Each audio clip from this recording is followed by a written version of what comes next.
এ মাটির পৃথিবীতে মহিমায় বিশ্ব স্রষ্টার মাধুর্য বিকাশ স্তরে হয়েছিল তব শুভ আবির্ভাব।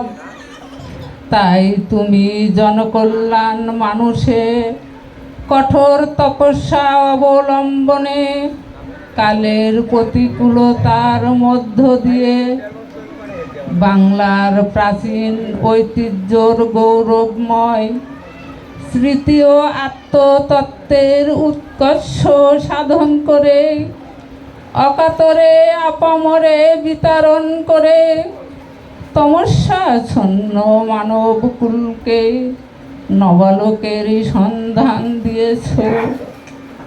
হে অক্লান্ত কর্মী বীর, যুগে যুগে তোমার অক্ষয় কৃতি সর্বজন কণ্ঠে ঘোষিত হোক।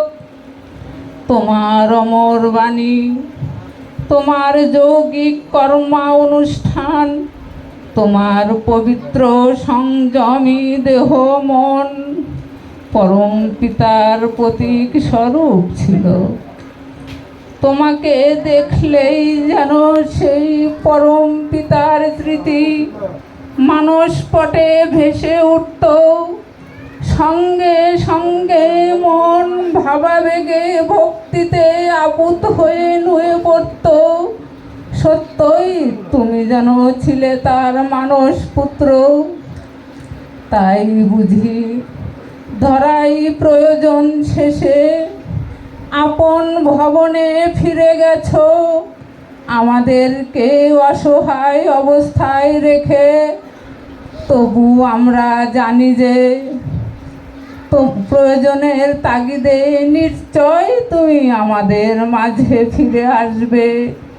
তোমার প্রদর্শিত কর্মের প্রাণ শক্তি রূপে। তোমার আরাধ্য কর্ম সমাপ্ত হতে এখনো বাকি আছে।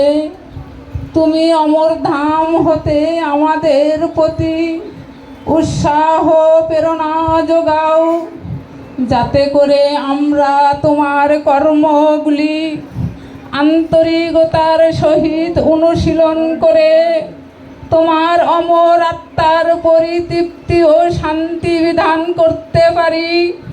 আমরা শোকাকুল চিত্রে ব্যতীত হৃদয়ে তোমার অমর আত্মার প্রতি শ্রদ্ধাঞ্জলি অর্পণ করছি।